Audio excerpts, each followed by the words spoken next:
네, 안녕하십니까. 오늘 갑작스럽게 민주당에서 시스템 공천에 대해서 3차 그 발표를 했습니다. 그래서 방송을 할까 말까, 녹화를 할까 말까 고민을 했는데 제가 이렇게 급박하게 돌아가는 이런 분위기에서 정치에 관련한 시스템 광천이 제대로 맞는지 그 쓴소리를 좀 한번 해야겠다 해서 제가 급하게 방송을 했습니다. 제가 또 그런 이유도 있겠지만 또 제가 여기 이렇게 보시면은 마이크까지 이제 준비를 해서 나름대로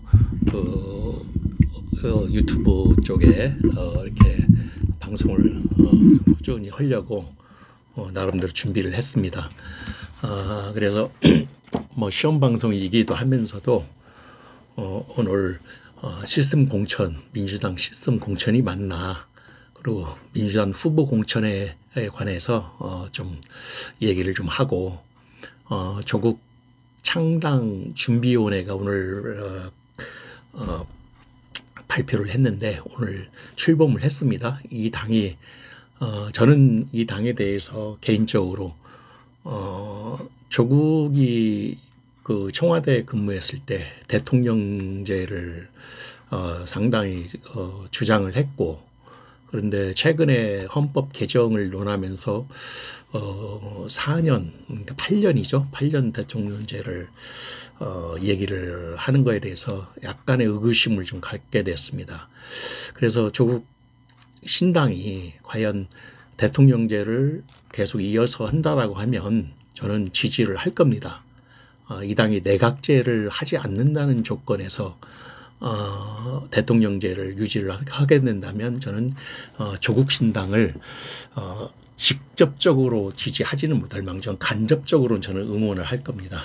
왜 그러냐면 대한민국은 오랫동안 대통령 중심제로 이루어진 나라이기 때문에, 또 남북한이라고 하는 그 특수한 그 환경을 고려해야 하기 때문에 대통령제가 반드시 필요합니다. 우리나라는 뭐 유럽이나 독일이나 일본 같이 내각제가 되기는 아직 그 덜 성숙했다라고 보고 있기 때문에 언젠가는 이게 모든 국민들, 시민들이 그 정치에 대해서 성숙도가 높아지면 내각제가 실현이 돼야겠죠. 그렇지만 지금으로서는 내각제를 하기는 좀 어렵지 않느냐. 지금 같은 이합집산, 음모와 배신과 정치적인 그 꾼들이 많은 이런 시기에 아마 대통령제가 아닌 내각제를 한다면 나라 꼴이 개판으로 되지 않을까, 그런 개인적인 의견을 갖습니다.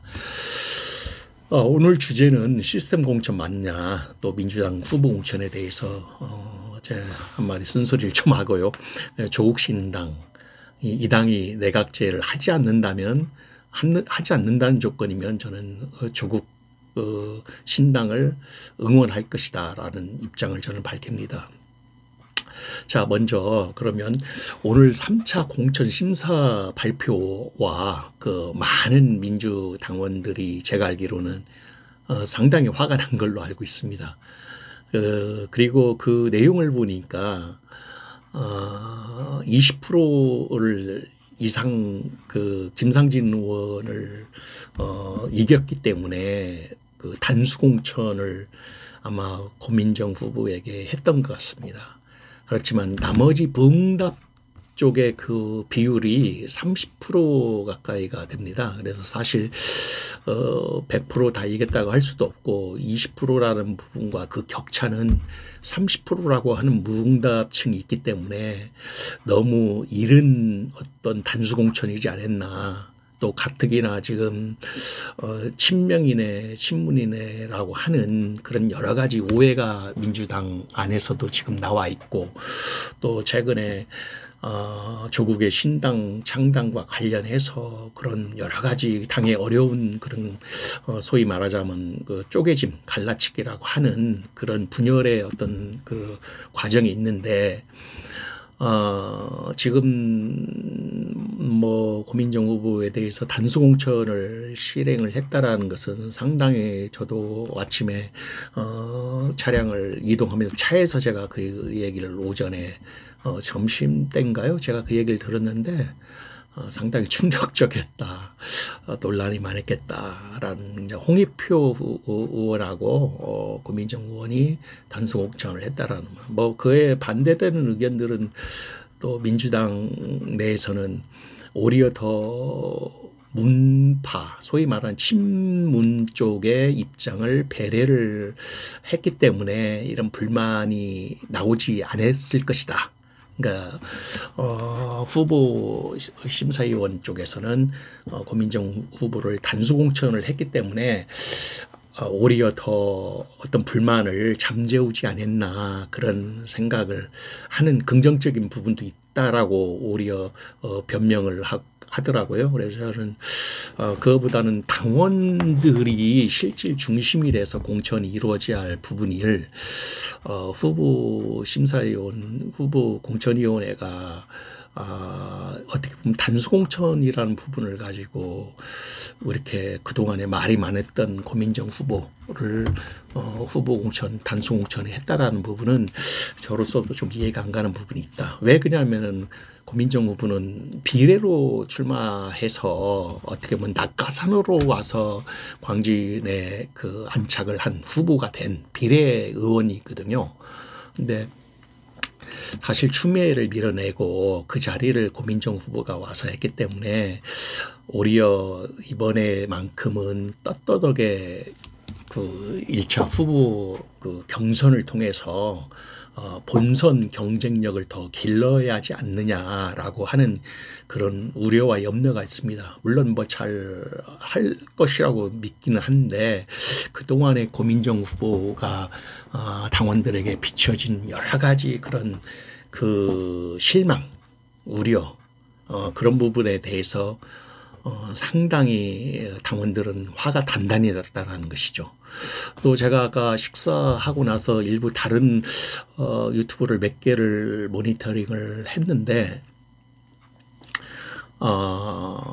거의 다 뭐 이번에 후보 입후보 하는 그 의원들 입장을 얘기를 하더라고요. 그 패널로 온 사람들이 자기네들하고는 관계가 없어서 이걸 냉정하게 좀 바라봐라. 좀 냉정하게 이런 구설수나 이런 불만은 다 있을 것이다. 뭐 3차 후보 공천 오늘 발표했지만 내일 모레 곧 임박해서 이제 하위 20%를 그 탈락자를 통보를 할 텐데 그때는 더 많은 그 불만과 더 어떤 그 굉장한 그런 소용돌이 휘말리는 후보 대상자들에 대해서 또 이번에 아마 시끄러우실 것이다라고 얘기를 하더라고요. 그래서 자기네들은 오히려 고민정 후보에 대한 부분을 그냥 남일같이 얘기를 하는 게 굉장히 이건 조금 아니다. 왜 그러냐면 그동안에 이재명 대표가 단식을 하고 많은 그 우여곡절 끝에 시스템 공천이라고 하는 부분을 앞세워서 특별히 당원 중심으로 한 당원 50%또 민주 시민 그러니까 민주당을 지지하는 시민들 50% 해서 공천 심사를 해서 확정을 짓겠다라고 그렇게 그 발표를 했는데 이번에 단수 공천을 실행한 것에 대해서 다른 후보자들은 남 얘기하는 것 같이 표현을 하길래 저도 좀 많이 실망을 했습니다. 비정한 그런 정치구나. 당내에서 자기의 어떤 관련이 없는 것이기 때문에 뭐 이걸 냉정하게 너무 아주 이렇게 바라보는 저 같았으면은 오히려 더 그 당사자 김상진 후보 같은 경우를 더 위로하고 시스템 공천에 대해서 앞으로 반드시 이런 문제점을 없애기 위해서 향후 본인을 지지하면 반드시 국회에 들어가서 입법을 해서 민주당 내 그 당규를 바꾸겠다라고 하는 그 후보 시스템, 공천 시스템을 개혁을 하고 쇄신을 시키겠다라고 하는 부분을 더 어필을 해야 하는데, 오히려 남내기하는 것 같이 그렇게 했다라는 말을 했다라는 부분이 저로 실망을 좀 무척 했습니다. 그래서 특히 일부 좀 말 잘하는 유튜버들이 역시 사람은 그 겪어봐야 되고 경험해 봐야 되고 그 진심과 그 어떤 마음에 대해서 사람은 10길 물속은 알아도 한 길 사람 속은 모른다는 말이 옛말이 틀린 얘기가 하나도 없다는 생각을 해봤습니다. 그래서 제가 지금까지 제대로 된 시스템 공천이 맞냐라고 하는 의문점을 갖게 됐는데, 그동안에 민주당에서 그토록 그 시스템에 의한 민주적인 공천을 하겠다라고 했는데, 단수 공천은 조금 문제가 있다. 물론 이제 20% 탈락도 어떻게 그 향방이 진행될지는 모르겠지만은,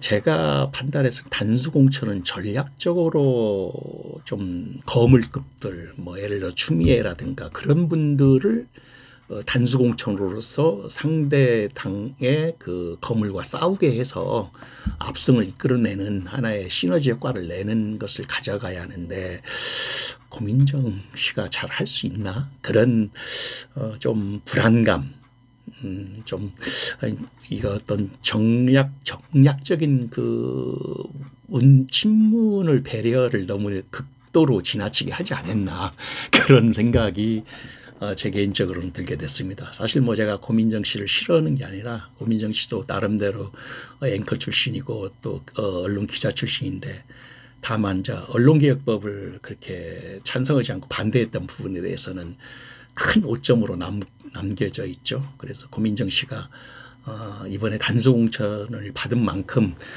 좀 더 개혁적이고 그 친서민적인 그런 민주당다운 그런 모습으로 더 활동하기를 이 차에 간절히 바랍니다.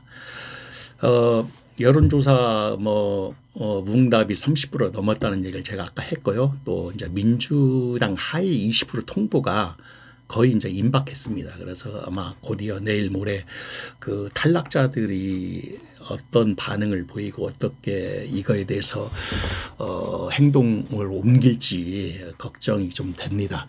물론 이제 민주당뿐만 아니라 국힘도 마찬가지겠죠. 국힘도 이번에 국힘은 나름대로 고민을 많이 했던 것 같더라고요. 거물급들 인사를 부산 쪽에 많이 배치한 것 같기도 하고.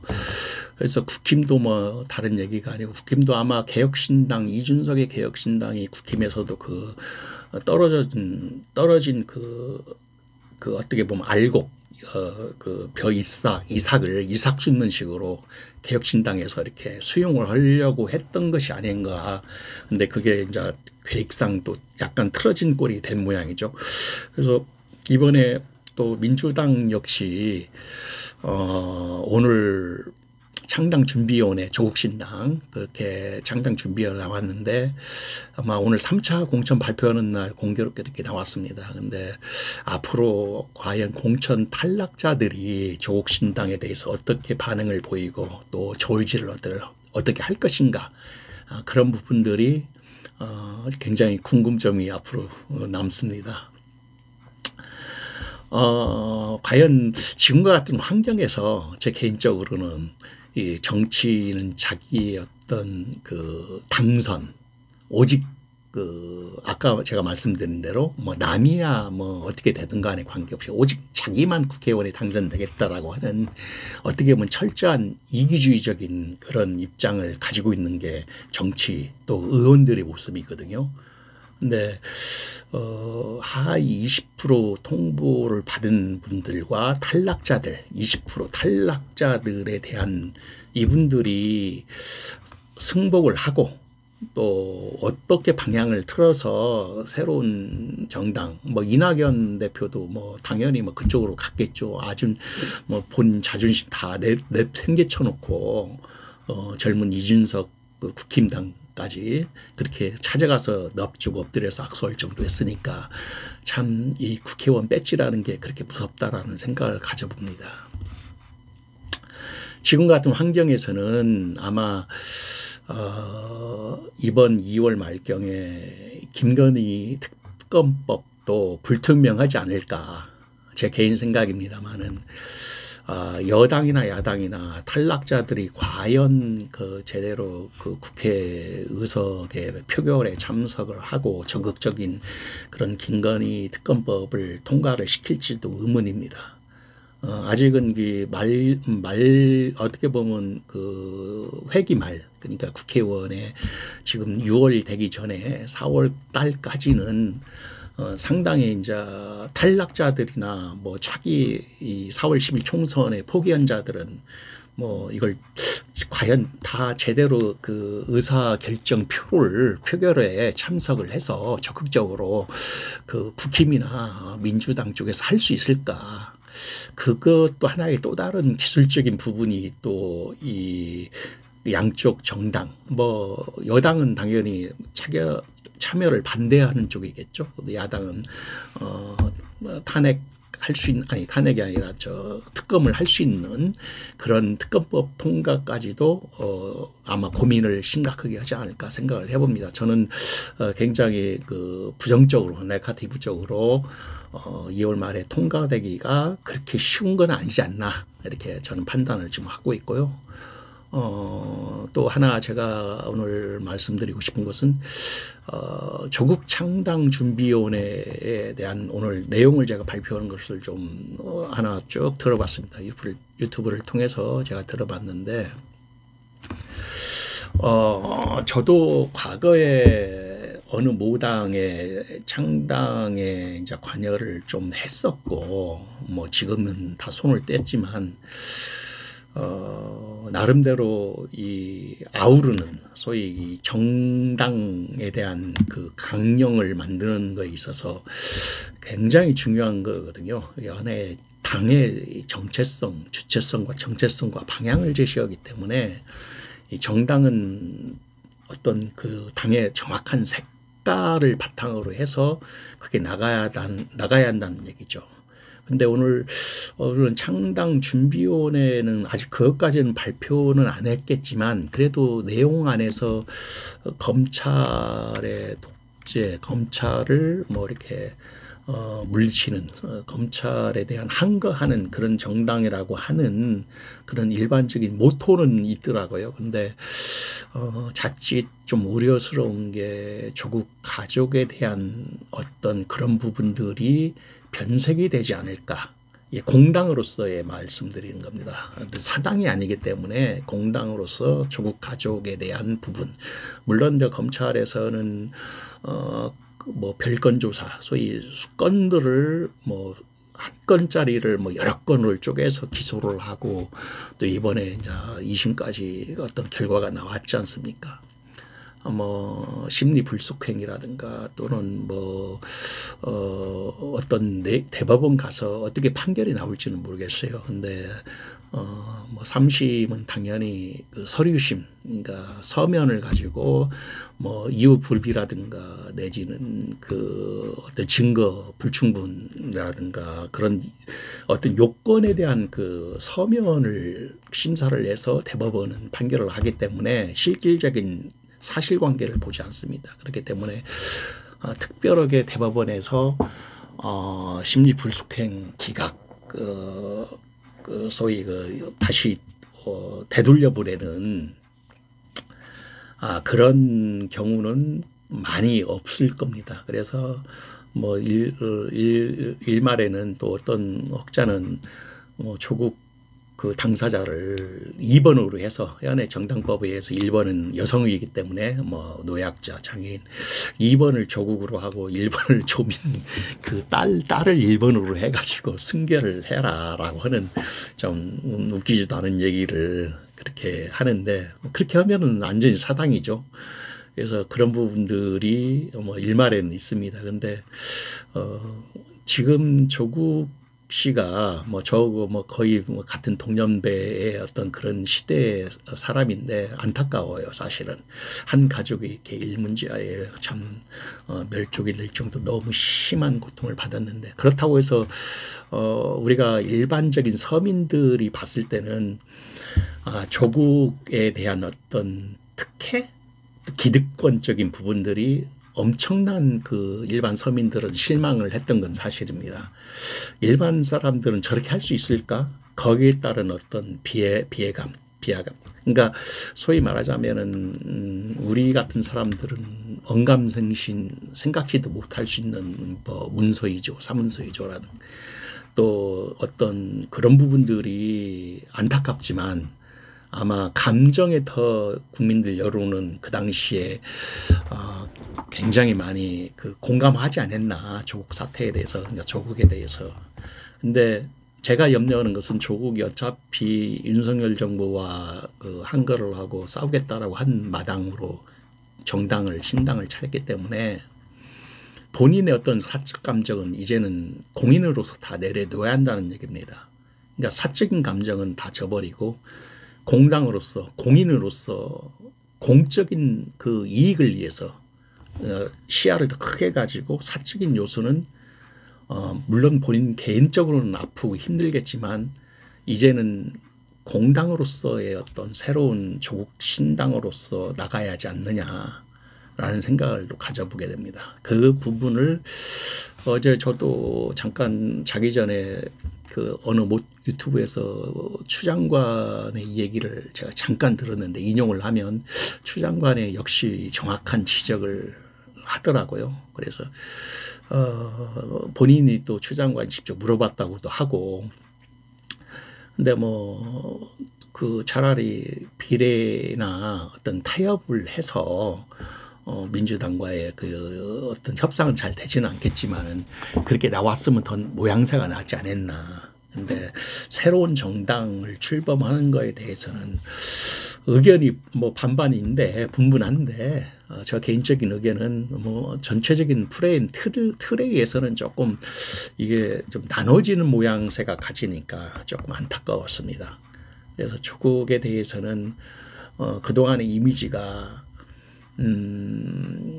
윤석열의 정부에 고용된 청와대 비서실장이고, 또 소위 이제 그 법무부 장관 시절과 뭐 아주 짧은 법무부 장관 시절과 또 윤석열, 그러니까 저 문재인 정부의 제가 말을 잘못, 윤석열과 조국은 문재인 정부의 사람으로 공직에 근무했던 사람. 그러니까 큰 틀에서는 책임이 없을 수는 없죠. 그 부분에 대해서는 분명히 우리가 알고 넘어가야 할 부분입니다. 제가 이걸 뭐 평론이라기보다도 상식선에서 한 배에 탔는데 그 배에 탄 부분을 나는 아니다라고 할 수가 없습니다. 방향은 가고 있기 때문에 동일한 방향으로 갔습니다. 그래서 그 부분은 분명히 이유가 어떻든 간에 조국이 저렇게 같은 헤게모니적 내분, 그러니까 그 파가 다른 이너서클 된 그 윤석열 쪽의 힘의 논리의 힘의 균형에 의해서 조국이 사실은 완전히 그러니까 전쟁에서 패한 그런 패자거든요, 당시에. 그렇기 때문에 아마 이번에는 이제 공정하게 이제 정당이라는 걸 통해서 어떤 그 의원으로서의 그런 공정한 그 기울이지 않은 운동장을 통해서 아마 조국 윤석열과 이제 그런 어떤 싸움을, 정치적인 싸움을 하지 않을까 하는데, 저는 윤석열과 조국은 분명하게 문재인 정부 사람이다라는 부분, 그거에 대한 책임은 있다. 그 부분을 분명히 알고 있어야 됩니다. 그게 뭐 같은 얘기지만 그 부분을 본인이 인식하고 이제는 사적인 걸 다 초월하고 공적인 부분, 정당으로서의 공인으로서, 뭐 당대표가 누가 될지는 모르겠지만 공인으로서 꾸려가야 한다. 사적인 감정으로 조국을 이렇게 이용하려고 하는 세력도 있을 수도 있다.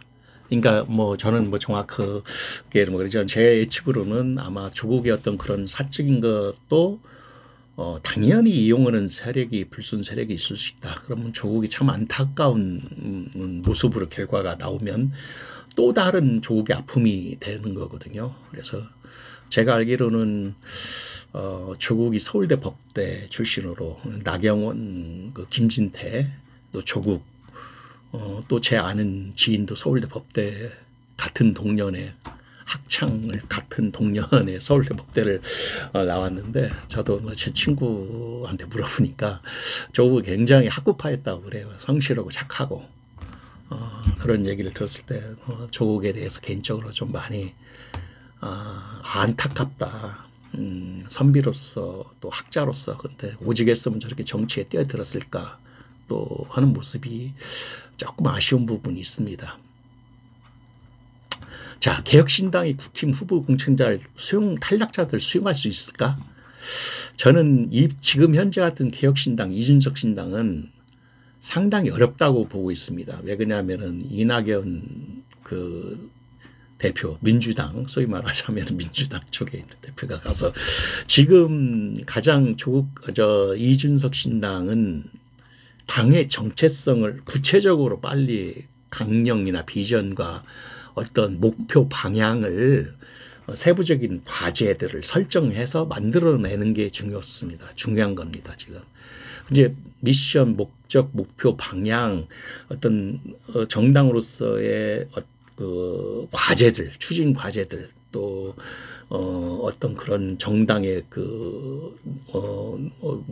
맡겨진 서민으로서 내지는 국민으로서 나는 이렇게 하겠다라고 하는 명확한 정체성을 빨리 차지해야지 개혁신당의 모습을 꾸려갈 수 있을 겁니다. 그것이 지금같이 이당 저당 합치면 소위 페미 쪽에도 오고 저쪽에도 오고 그러면은 이것은 잡탕이란 말을 많이 하거든요. 그래서 그런 부분들을 아마 이준석 대표도 고민을 많이 하고 거기에 실무진들도 지금 구성해서 만들지 않을까. 그래 지금 조국 신당도 마찬가지지만 구성과 정당에 대한 강령을 빨리 마련해서 국민들한테 100년 대계로 발표를 해서 우리는 이런 당으로서 100년지계로 우리는 나가겠다. 이 정당의 역사성을 가지고 우리는 어떻게든 간에 소멸되지 않는 정당으로 가겠다라고 장기적인 플랜을 가지고 나가야 하지 않겠나라는 생각을 해봅니다. 또 제가 이제 오늘 거의 한 30분 가까이 좀 간단하게 하려고 하는데, 사실 개인적으로 진보 유튜버들이 워낙에 지금 카르텔 구조가 많이 형성이 돼 있는 모습을 저도 둔감한 사람인데 많이 느끼거든요. 특히 대형 유튜버. 근데 물론 이제 대형 유튜버로서의 어떤 쓴소리를 않는 경우도 있을 겁니다. 이해는 충분히 가는데 그래도 그런 카르텔 구조에서도 할 소리는 하는 그런 목소리를 내는 진보 유튜버들이 좀 더 많이 했으면 좋겠다. 오히려 더 보수 유튜버들은 아주 맹렬하게 정확하게 또 찝어서 공격을 하고 얘기를 하고 또 아주 그냥 뭐랄까 하나의 the pen is mightier than the sword. 그러니까 펜이 더 강한 것 같이 검보다 강한 것 같이 아주 가슴을 찌르는 것 같은 그런 공격을 오히려 보수 유튜브가 더 잘합니다. 근데 진보 유튜버는 두리뭉실하고 있다는 얘기죠. 그리고 이번 조국 신당을 보면서 제가 발표를 하자마자 광주에서 또 조국 씨가 또 조국 신당을 창당하겠다고 하니까 동시다발적으로 신당에 대한 어떤 어천가, 용벼천가, 그래서 이렇게 발표를 하고 유튜버가 동일하게 다 이렇게 했던 모습을 제가 봤습니다. 그래서 유튜버들 안에서 제가 뭐라고는 못해도 자기네들 다 방향과 정체성이 있기 때문에도 카르텔 구조가 굉장히 심각하다. 유튜버들 사이에서도 카르텔 구조가 이번에 조국 신당을 통해서 확연히 드러나 있다라는 부분을 제가 느꼈습니다. 그래서 특히 지금은 이제 유튜버 채널 시대이기 때문에 유튜브를 통해서 모든 정보를 입수하고 또 알아나가고 더 경험해 나가고 자기의 생각들을 고착화시키고 또 실행에 옮기고 그러거든요. 근데 이제 공영방송 시대가 아니거든요. 그렇기 때문에 정말 이 홍수와 같은 이런 언론이 아주 뭐 차고 넘치는 그 미가서의 홍수와 같은 그런 시대에 우리가 정보의 시대에 살고 있지만 정말 가려서 잘 들어야겠다. 주체성과 정확한 그 판단력을 가지고 잘 들어야겠다. 그 말에 현혹돼서 거기에 그냥 뭐 가스라이팅이 된다든가 팬덤이 되면 절대 안 되겠다는 생각을 좀 가져봅니다. 그래서 제가 이제 정리를 하면서 돈벌이 가짜 진보 유튜버들이 저는 개인적으로 가장 큰 문제다. 조금만 어떻게 보면 제2의 언론인데 공영방송은 아니지만은 그 사실관계를 정확하게 전달하고 진위를 그대로 있는 모습대로 전달을 해서 청자가 독자가 또 시청자가 그걸 듣고 보고 판단할 수 있는 그런 기회를 줘야지. 그걸 너무 편애해서 한쪽으로 하면은 소위 이제 돈벌이 가짜 유튜버로 이게 변질되지 않느냐 그런 생각을 가져보는 게 가장 큰 문제입니다. 그래서 제가 이제 오늘 갑작스럽게 이게 시스템 공천과 관련해 가지고 정치는 또 여러 다양한 사람들이 와서 뭐 그 중에 뭐 후보에 들어가는 사람 있고 또 아쉽게도 떨어진 사람 있지만 다 그 시스템 안에서 너무 불만을 갖지 말고 또 뭐 이렇게 또 떨어진다면 또 다음에 더 좋은 기회가 세용제 말하는 말이 있듯이 좋은 기회가 오지 않겠나 그런 생각을 해봅니다. 그래서 제가 오늘 시스템 공천 민주당 후보 공천이 이게 민주적인 정말 시스템 공천이냐 저는 아직은 덜 된 시스템, 덜 익은 시스템 공천이다. 제대로 된 시스템이 아니다. 뭐 당원 뭐 50%, 뭐 민주시민 50% 이렇게 했는데 그건 좀 아니다. 약간 기울여져 있다. 그리고 하나 더 이재명 대표가 아마 역부족이었기 때문에 너무 혼자 이렇게 하루아침에 변혁을 하려고 하는 게 너무 힘들지 않았느냐, 너무 힘들었지 않았느냐라는 생각을 가져봅니다.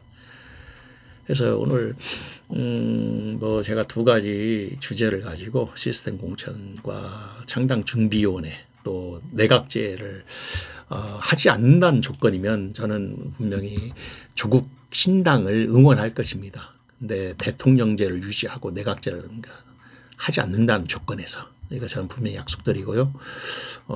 물론 뭐 민주당으로서는 더 모아서 함께 가고 비례 정당으로서 가면 더 좋죠. 다른 개혁 연합 진보 세력과 같이 그렇게 가면 더 좋은데 별도의 당을 차려서 나온다라는 것은 지금도 의구심이 너무 많아요. 사실 이게 정치가 생물이라고 하는 부분이 있기 때문에 앞으로 어떻게 흘러갈 것인가 결국은 그 세력화된 이너서클로 구조가 마련된 이너서클 안에서의 그 권력 쟁취, 그러니까 헤게모니 싸움이다라는 생각을 갖기 때문에 뭐 정권, 당내 정권, 권력을 내가 선점해서 헤게모니를 가져가는 그런 싸움이기 때문에 아마 이재명 대표가 8월 다시 출마를 대표에 나올지는 제가 모르겠지만 앞으로 대선을 바라보면서 험난하다 어떻게 흘러갈지는 모르겠습니다.